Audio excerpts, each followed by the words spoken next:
नाज़रीन, खबरनि जो सिलसिलो जारी है। अवां खे भेरा रोड का खबर ॾिना। भेरा रोड में 1 दिसंबर सकाफ़ती ईद जे ॾींहुं ते तयारियुनि जे हवाले सां शहरनि सियासी समाजी अॻवान निसार खीरियो, अहद आराई, सौदो ख़ान चांडियो, राजा कलोड़ो ऐं ॿियनि अवामी न्यूज़ टीवी सां वीचार वंडिया आहिनि। हिननि 1 दिसंबर ते अवामी न्यूज़ टीवी सां गॾु सकाफ़ती ईद मल्हाइण जो वचन विचारियो आहे, जॾहिं त रेलवे स्टेशन खां फारूक आज़म चौक ताईं 1 दिसंबर ते हज़ारनि माण्हुनि जी रैली कढी वेंदी। हिन हवाले सां वधीक तफ़सील ॿुधायो आहे भेरा रोड मां नदीम अली मंगी पंहिंजी हिन रिपोर्ट में।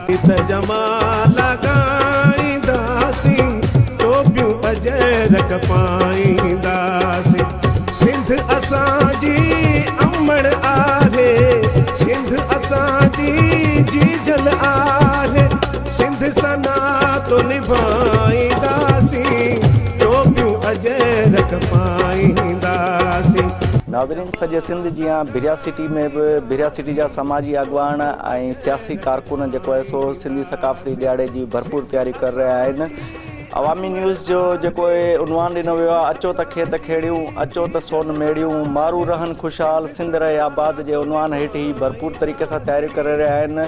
टोपियूं अजरक ख़रीद करे रहिया आहिनि, जॾहिं त नवां कपिड़ा सिबराए रहिया आहिनि ऐं 1 दिसंबर ते सॼी सिंधी मीडिया सां गॾु ई भरपूर तरीक़े सां हिकु वॾी रैली कढी वेंदी, जेका सॼे शहर में गश्त कराईंदी। इन सिलसिले में हींअर कुझु समाजी अॻवान ऐं सियासी जेको आहे कारकुन असां सां गॾु आहिनि। अचो त हुननि सां ॻाल्हि ॿोल कयूं त हुननि जो जेको आहे सो सकाफ़ती ॾियारे जी तयारियुनि जे हवाले सां हुननि जो छा चवणु आहे। अवामी चैनल जा असां बेहद शुक्रगुज़ार आहियूं ऐं कल्चर डे जी 1 दिसंबर ते जेकी असां रैली कढी रहिया आहियूं भेरिया रोड में, इंशाअल्लाह ताला असां हज़ारनि जी तादाद में गॾु थी रहंदासीं ऐं असां पूरी दुनिया खे इहो हिकु मिसाल ॾींदासीं त असां पूरा जेके आहियूं सिंधवासी असां पाण में मुतफ़िक़ ऐं मुतमिन ऐं गॾु आहियूं। असांजी भरपूर नमूने खां तयारी लॻी पई आहे। असां हिते रैलीअ खां पोइ कबड्डीअ जा प्रोग्राम रखिया आहिनि, कबड्डी कराईंदासीं, रैलीअ में घोड़ा डांद उठ आणींदासीं। अवामी न्यूज़ जा असां शुक्रगुज़ार आहियूं। असांजियूं तयारियूं आहिनि अजरक ऐं टोपी ऐं ॿिया कपिड़ा नवां सिबरायूं पिया था। वॾियूं ख़ुशियूं आहिनि असांखे, जेको आहे 1 दिसंबर जो इंतज़ारु आहे।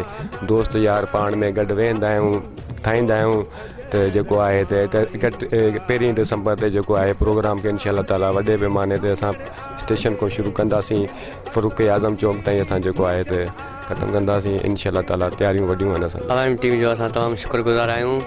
हीअ 1 दिसंबर जेको आहे सो असांजो सम्झ हिकिड़ो ईद जो ॾींहुं आहे।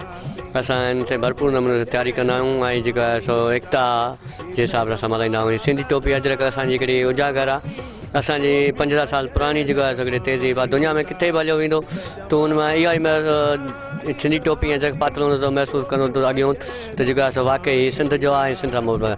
जीअं त असां सिंध जी जेको आहे सो हिकिड़ी सिंधी टोपी अजरक, ॿियो असांजी महिमान नवाज़ी मशहूरु आहे। असांजे जेको आहे सो कोई बि ईंदो बराड़ी में असां हुनखे जेको आहे सो लच्छी खीर मखण सां मानी खाराईंदासीं ऐं जेको आहे सो ओताकूं असां पंहिंजूं आबाद ऐं शाद रखंदासीं। असां जेको आहे सो हिकिड़ी जेको आहे सो टोपी डे जे हिसाब सां, ॿियो जेको आहे सो महिमान नवाज़ी जे हिसाब सां तमामु सिंधी असां मशहूरु आहियूं। साईं बिल्कुलु अवामी टीवी जो जेको आहे सो इहो जेको उनवान आहे त इन मां जेको आहे सो हुननि हिकिड़ो जेको आहे पैगाम ॾिनो आहे त सिंध जे हारून मज़लूमनि खे त पाण जेको आहे सो तव्हां जदोजहद कयो, महिनत कयो, फसल तयारु कयो, सुठा सुठा फसल तयारु कयो ऐं जेको आहे सो तव्हां जेको आहे सो माना फसल मां जेको आहे सो कुझु हासिलु थींदव ऐं जेको आहे सो महिनत कंदो ख़ुशहाली ईंदी। असांजे मुल्क में जेकॾहिं फसल सरसब हूंदा ऐं हारी असांजा महिनत कंदा, मज़ूरी कंदा, जेको आहे सो माना हिन में असांखे पाकिस्तान में पूरी सिंध में ख़ुशहाली थींदी। त असां त 20 साल असांखे थी विया आहिनि। असां अॻु में बि आहे असां खपाईंदा वॾा सभई टोपियूं खपाईंदा टोपियूं, तॾहिं खां वठी हले पियो रुझान हींअर ज़बरदस्त सुठो पियो हले। हाणे 5 साल खां अॻु में जेको हाणे त सुठो हलंदो आहे। हर माण्हू नंढो वॾो लिखियो पढ़ियो वटि पाए थो। अॻे लिखिया पढ़िया कोन पाईंदा, हाणे पाइनि था। सुठो असांजो हर माण्हू हाणे सिंधी सकाफ़त मशहूरु थी वई आहे। हर शहर में कंदकोट, कशमोर, सैदाबाद, जोही, दादू मशहूरु टोपियूं इहे शहरनि जूं हर माण्हू पाए थो। महिनत सुठी लॻे थी। 2-2, 3-3 ॾींहं 5-5 ॾींहं सुठी टोपी खाई थी ठाहिण में। 15-15 ॾींहं बि ठाहिनि पर सुठियूं टोपियूं आहिनि जेके मशहूरु 10-10, 20 हज़ार ताईं खपनि थियूं। नाज़रीन, तव्हां जेको आहे सो भेरिया रोड जे सियासी समाजी अॻवाननि जा वीचार ॿुधा। उन्हनि जो इहो चवणो हो त असां हज़ारनि जी तादाद में 1 दिसंबर ते गॾु थी हिकु वॾी रैली कढी सॼी दुनिया खे इहो पैगाम ॾींदा त सिंधी हिन धरतीअ ते रहनि था ऐं सिंधी टोपी ऐं अजरक जे नुमा करण सां सॼी दुनिया में असांजी जेको आहे सकाफ़त जो नालो थियो आहे।